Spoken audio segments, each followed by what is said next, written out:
बहुत समय पहले की बात है। जंगल के पास एक छोटा सा गांव बसा था। उस गांव में अंजलि नाम की औरत अपनी सास सुषमा और ससुर मोहन और एक 10 साल की बेटी रूही के साथ रहती थी। उसका पति रोशन शहर में काम करता था और बहुत सालों से अपने घर वापस नहीं आया था। अंजलि और उसका पूरा परिवार बहुत ही साधु संत स्वभाव के थे, लेकिन उनके पास पैसों की कमी थी। वो जंगल के पास एक छोटी सी झोपड़ी में रहते थे। सुषमा और मोहन की तबीयत खराब रहती थी। ऐसे ही एक दिन सुषमा बहुत देर तक खांसती रहती है। माँ जी, आपकी तबीयत तो बहुत खराब हो रही है, चलिए डॉक्टर के पास चलते हैं। अरे बेटी, मैं ठीक हूँ, बस थोड़ी खांसी ही तो हुई है। मेरा बेटा तो शहर जाकर मुझे भूल ही गया है। लगता है मैं उसका मुंह बिना देखे ही मर जाऊंगी। बहू, तू मुझे काढ़ा बनाकर दे दे, मैं ठीक हो जाऊंगी, तू परेशान मत हो। नहीं माँ जी, आपको थोड़ी खांसी नहीं हुई है। आप और बाबूजी पिछले 1 महीने से बीमार हो और ये खांसी कम ही नहीं हो रही। अब मैं आपकी एक बात भी नहीं सुनूंगी। आप दोनों मेरे साथ सरकारी अस्पताल चलिए। बेटी, ये सरकारी अस्पताल गांव से बहुत दूर है। मुझे और तेरे बाबूजी को तो खड़ा भी नहीं हुआ जा रहा है, तो हम पैदल इतनी दूर कैसे जाएंगे? और हमारे पास इतने पैसे भी नहीं हैं कि हम कोई सवारी कर लें। अपनी सास की बात सुनकर अंजलि भी सोच में पड़ जाती है। हमारे पास तो खाने तक के पैसे नहीं हैं। अब मैं क्या करूं? क्या मैं अपने माँ बाबूजी को डॉक्टर के पास भी नहीं ले जा पाऊंगी? ये सब बातें वहीं खड़ी हुई रूही सुन रही होती है। वो बिना किसी को कुछ बोले वहां से चली जाती है और गांव वालों से कुछ पैसे मांगकर ले आती है। गांव के सभी लोग बहुत अच्छे स्वभाव के थे और वो आपस में एक दूसरे की मदद करते थे। अंजलि ये सब सोच ही रही होती है कि तभी वहाँ रूही आ जाती है और अपनी माँ से बोलती है, माँ, ये लो थोड़े से पैसे। आप जल्दी से दादा दादी को सरकारी अस्पताल ले जाओ। रूही, तुम्हारे पास ये पैसे कहाँ से आए? माँ, मैंने आप सबकी बात सुन ली थी, इसलिए मैं अपने आसपास के लोगों से थोड़े पैसे मांग कर ले आई। आप जल्दी से दादा दादी को डॉक्टर के पास ले जाओ।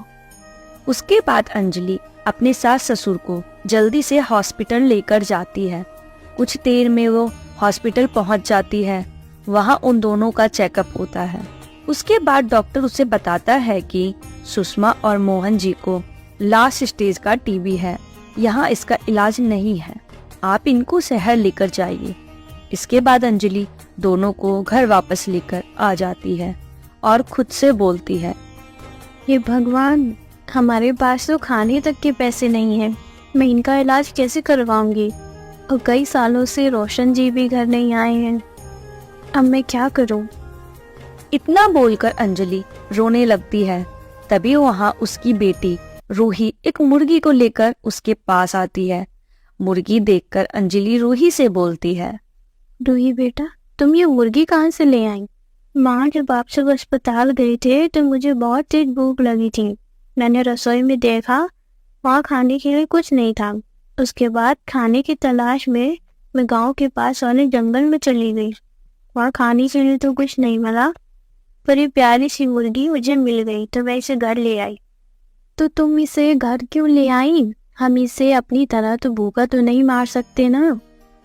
तभी मुर्गी रूही की गोद से कूदकर घर के बाहर चली जाती है। वहाँ रूही ने कुछ फूल के पौधे लगाए थे। वो मुर्गी वो फूल और पत्ते खाने लगती है। लो माँ, आप इसके खाने की चिंता कर रही हो और ये तो फूल पत्ते खाकर अपना पेट भर रही है।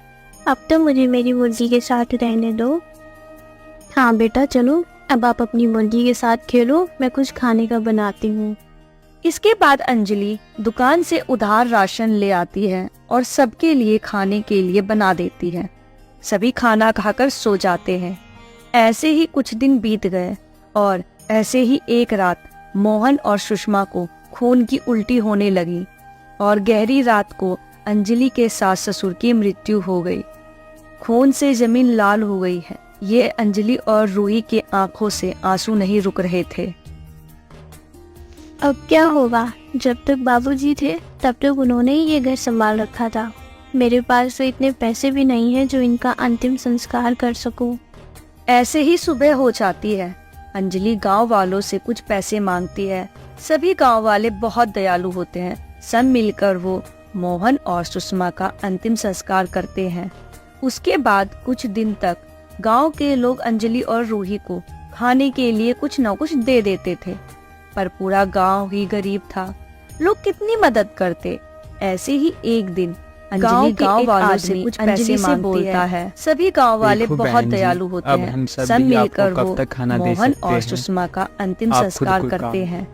उसके बाद अंजलि गांव घर के के लोग बाहर अंजलि और बैठकर रूही को कुछ सोच खाने के लिए कुछ न कुछ दे देते गांव थे, वाले भी पर सही बोल पूरा रहे गांव हैं। ही ये गरीब लोग था। मुझे और लोग मेरी कितनी बेटी मदद को करते। कब तक खिलाएंगे? ऐसे ही एक अब दिन मुझे ही कुछ गांव काम के एक ढूंढना आदमी पड़ेगा। अंजलि से बोलता है। तभी अंजलि देखो रूही बहन से जी, बोलती अब है, हम सब भी आपको कब तक रूही खाना बेटा, दे सकते तुम हैं? घर का ध्यान रखना। आप खुद कोई मैं काम- कल से शहर जाकर अपने लिए इसके कुछ बाद काम अंजलि ढूंढूंगी। घर के अंजलि बाहर को बैठकर शहर के बारे में सोच कुछ रही नहीं थी। पता था शहर गांव में वाले गांव भी के सही जैसे बोल लोग रहे हैं। नहीं होते। ये लोग वहाँ मुझे और हर मेरी कोई बेटी उसका को फायदा कब उठा तक सकता था। खिलाएंगे? अब गांव मुझे के ही लोग कुछ काम सीधे साधे ढूंढना होते पड़ेगा। हैं, लेकिन शहर तभी के अंजलि टेढ़े रूही से मेढ़े बोलती उन्हें है, अपने मतलब के अलावा रूही कुछ बेटा, नहीं दिखाई तुम घर का देता। ध्यान रखना। अगले दिन मैं कल से अंजलि शहर जाकर पहली बार अपने लिए अपना कोई घर, काम ढूंढूंगी। अपना गांव छोड़कर अंजलि को शहर के बारे में कुछ शहर नहीं पता जाती था। है। शहर में काम गांव ढूंढने के लगती जैसे है। लोग। दूसरी तरफ रूही की मुर्गी अंडे देती है। रूही उन अंडे का ऑमलेट बनाकर खा लेती है। वहीं शहर में अंजलि को एक बड़े से घर में काम मिल जाता है। देख लड़की, तुम्हें घर का सारा काम करना पड़ेगा और तुम्हारी तनख्वाह 2000 है, लेकिन वो तुम्हारे महीने के अंत में मिलेगी। उससे पहले कोई पैसा नहीं मिलेगा। अंजलि काम के लिए मान जाती है। शाम को अंजलि वापस अपने घर जाती है। तभी रूही उसके पास ऑमलेट लेकर आती है। रूही बेटा, आमलेट? तुम्हारे पास पैसे कहाँ से आए जो तुमने ये आमलेट खरीद लिया? माँ, ये आमलेट मैंने बनाया है। मेरी मुर्गी ने अंडे दिए थे, इसलिए मैंने तुम्हारे लिए अंडे का ऑमलेट बना दिया। अंजलि और रूही ऑमलेट खाकर सो जाती है। ऐसे ही कुछ दिन बीत जाते हैं। रूही की मुर्गी रोज उन्हें अंडे देती और दोनों रोज ऑमलेट बनाकर खा लेते। ऐसे ही एक महीना बीत गया। माँ देखो ना, मेरे कपड़े फट गए हैं, मुझे नए कपड़े दिला दो। अपने घर की छत भी टूट गई है, अब ठंड आने वाली है, इस टूटी हुई छत से हवा आती है। हाँ मेरी बच्ची, मुझे कल तनख्वाह मिलेगी, मैं ये छत भी सही करवा दूंगी और तुझे नए कपड़े भी ला कर दूंगी। अगले दिन सेठ जी, आज मेरा 1 महीना पूरा हो गया है, अब मेरी तनख्वाह मुझे दे दो। चल जा यहाँ से, तूने कोई काम सही से तो किया नहीं है। तुझे तनख्वाह चाहिए, जा यहाँ से। सेठ अंजलि को घर से निकाल देता है। अंजलि को सदमा लगता है, उसे कुछ समझ नहीं आता। कुछ देर तक अंजलि वहीं खड़ी होकर रोती रहती है। उसके बाद वो ट्रेन पकड़कर घर आ जाती है और आंगन में बैठकर रोने लगती है। तभी रूही उसके पास आती है और उससे बोलती है, आप रो क्यों रही हो? आप ठीक तो हो ना? बेटा, सेठ ने मुझे पैसे नहीं दिए हैं, अब मैं क्या करूं? तभी उसकी नजर अंडे के छिलके के ढेर पर जाती है और वो कुछ सोचकर उस सारे अंडे के छिलकों को रंगने लगती है। अपनी माँ को अंडों के छिलकों को कलर करते देख रूही भी अपनी माँ के साथ उन छिलकों को रंगने लगती है। थोड़ी ही देर में वो दोनों सारे छिलकों को रंग देते हैं। उसके बाद अंजलि उन अंडों के छिलकों से रूही के लिए फ्रॉक और अपने लिए एक गाउन बना लेती है। उसके बाद दोनों वो कपड़े पहन लेते हैं। अंडों की छिलकों से बनी हुई ड्रेस बहुत सुंदर दिख रही थी। माँ, ये कपड़े तो बहुत सुंदर लग रहे हैं, मैं इस कपड़ों में परी लग रही हूँ ना? रूही खुशी से नाचने लगती है। अंजलि ने सोचा क्यों ना ऐसे ही ड्रेस बनाकर शहर में बेचूं, थोड़े पैसे आ जाएंगे।